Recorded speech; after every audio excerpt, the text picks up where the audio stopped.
اگر پاکستان کی عوام کو یاد ہو، اگر میڈیا کو یاد ہو، وہ یہ تھی کہ اسرائیل کو فوری طور پہ تسلیم کیا جائے۔ کیوں؟ کہ اسرائیل اور یہودیوں کے ساتھ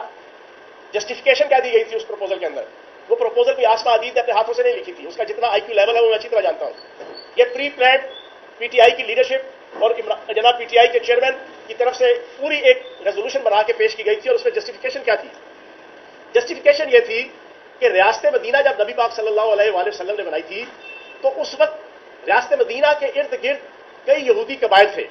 ان کے ساتھ نبی پاک صلی اللہ علیہ وآلہ وسلم نے بڑا اچھے معاہدے کیے تھے اور ان کو امن اور سکون کے ساتھ رہنے کی شورٹی دی تھی۔ تو اگر نبی پاک صلی اللہ علیہ وآلہ وسلم جناب ایک ریلیشن شپ رکھ سکتے ہیں اپنی ریاست کے اندر یہودیوں سے، تو پاکستان کیوں نہیں رکھ سکتا؟ اب یہ جسٹیفیکیشن پیش کی گئی، لیکن جب ریپرکشنز آئے، آفٹر فیکٹس آئے، لوگوں کا اور عوام کا اور میڈیا کا اور علماء کرام کا، مذہبی گروہوں کا اور عام پبلک کا غم اور غصہ آیا، تو فوری طور پہ چیئرمین پی ٹی آئی اور پی ٹی آئی نے جناب پیترا بدلا، ان کا یہ ہمارا تو اسے لینا دینا ہی نہیں۔ یہ ریاست مدینہ کا جو پچھلے 4.5 سال سے ہم ایک چیز سنتے تھے، اس کے پیچھے بھی لاجک یہ تھی کہ چیئرمین پی ٹی آئی عالمی سطح پہ اور عالمی اسٹیبلشمنٹ کو اور اسرائیلی لابی کو یہ کنسپٹ دیتے تھے کہ میں وہی ریاست مدینہ بناؤں گا جس میں جناب آپ کو اکاموڈیٹ کیا جائے گا۔ وہ جو بار بار ریاست مدینہ کا جناب کہلاوا اور بار بار اس کی جناب تکرار ہوتی تھی، وہ بنیادی طور پہ انٹرنیشنل اسٹیبلشمنٹ کو اور اسرائیلی لابی کو یہ میسج دینا تھا کہ جب میں برس اقتدار ہوں گا تو میں ایک ایسی ریاست بناؤں گا جس میں ہم آپ کے ساتھ معاہدے کریں گے، آپ کو تسلیم بھی۔ پی ٹی آئی چیئرمین نے اپنی وزارت عظمیٰ کے اندر پاکستان کی 75 سال کی ہسٹری میں صرف ایک بندے کو پاکستان سے پاسپورٹ کے ذریعے سے جناب اسرائیل کا پاسپورٹ جاری ہوا اور اس کو بھیجا گیا جناب اسرائیل، وہ ایک بندہ تھا، وہ بھی پی ٹی آئی کی حکومت میں وزیر اعظم چیئرمین پی ٹی آئی کی قیادت میں جناب اس کو بھیجا گیا۔ تیسری چیز، یہ بھی ایک تاریخ کا ایک جناب سیاہ باب ہے کہ پی ٹی آئی کے دور حکومت کے اندر پہلا ڈیلیگیشن جو ہے وہ اسرائیل گیا تھا، جس نے وہاں جا کر جو بھی تجارتی یا سفارتی یا ثقافتی معاملات طے کرنے کی کوشش کی تھی، اور اس ڈیلیگیشن کو لے کے جانے کے حوالے سے جتنی لیگل کوڈل فارمیلٹیز تھی وہ اس دور کے اندر پوری کی گئی۔ جب چیئرمین پی ٹی آئی رہا ہو کر واپس آئے تو پہلی زوم میٹنگ کے اندر یہ کہیں کہ اب جناب آپ نے مولوی فضل الرحمان کے مدرسوں کے باہر مظاہرے اور جناب مار دھاڑ شروع کرنی ہے۔ یہ اللہ پاک کو حاضر ناظر جان کے لا الہ الا اللہ محمد رسول اللہ کلمہ پڑھ کے میں کہہ رہا ہوں، میں زوم میٹنگ میں بیٹھا ہوا تھا کہ جب یہ کہا جائے کہ اب آپ نے مولوی فضل الرحمان کے مدرسوں کے باہر مظاہرے اور جناب آپ نے چھینا چھپڑی شروع کرنی ہے۔ اسرائیلی لابی کی اگر چیخیں نکلی ہیں تو بنیادی طور پر کیوں نکلی؟ 9 مئی کے واقعات کے بعد پاکستان کی اسٹیبلشمنٹ نے جب طے کر لیا کہ اب ہم نے یہ چیز نہیں چلنے دینی اور ہارڈلی اس کو جناب بڑے ہارڈ وے کے اندر جناب پریس کر دیا، انہیں سمجھ آ گئی کہ ایجنڈا فلاپ ہو گیا ہے، انہیں سمجھ آ گئی کہ پلاننگ ساری فلاپ ہو گئی ہے، انہیں سمجھ آ گئی کہ اب یہ پلاننگ مزید چلے گی نہیں، تو وہ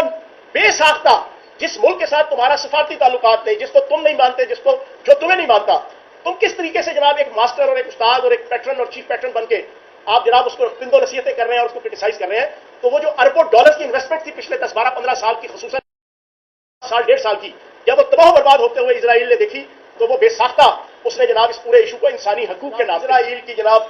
پوری ریاست اور اسرائیل کا پورا ملک جناب اس وقت چیئرمین پی ٹی آئی اور پی ٹی آئی کی حمایت میں انسانی حقوق کے نام پر۔ امریکہ، یہودی لابی، ان کی بڑی اہم شخصیتیں وہ اس وقت عمران خان کے لیے متحرک ہیں، اور ہمارا جو موقف ہے کہ یہ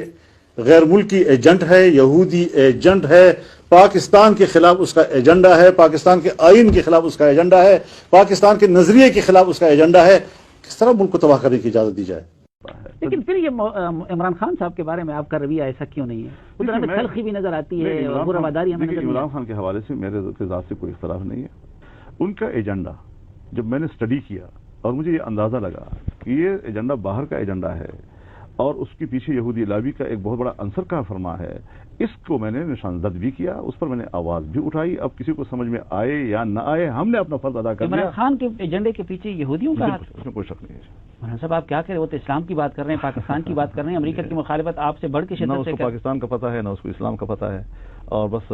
ایک ہوا چل پڑتی ہے۔ ہمارے لوگ بھی عجیب لوگ ہوتے ہیں، چل پڑتے ہیں، لیکن میرا جو فرض تھا میں نے نیک نیتی کے ساتھ اس پورے پس منظر کو قوم کے سامنے رکھا ہے۔ اگر قوم نے قبول کر لیا بہت اچھی بات، نہیں کیا تو نتائج مولانا صاحب یہ بہت بڑا الزام ہے پاکستان کے ایک قومی لیڈر کو یہودی لابی کا بندہ یا ایجنٹ کہنا۔ اس کا آپ کے پاس ثبوت کیا ہے؟ میرے پاس ثبوت میرے اپنے ذات کی ذمہ دار حیثیت ہے۔ میں بغیر ذمہ دار حیثیت کی بات نہیں کر رہا ہوں آپ کے سامنے۔ میں پہلے بھی کہہ چکا ہوں کہ میں اس کو اتنا وقت نہیں دینا چاہتا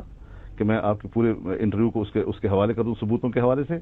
لیکن میں جس چیز کی بنیاد پر اتنی بڑی بات کہہ رہا ہوں، جس کو آپ کہتے ہیں بہت بڑی بات آپ کہہ رہے ہیں، تو فضل الرحمان اپنی ایک ذمہ دار حیثیت کے ساتھ جب بات کرتا ہے تو یہی اس کی سب سے بڑی دلیل ہوا کرتی ہے۔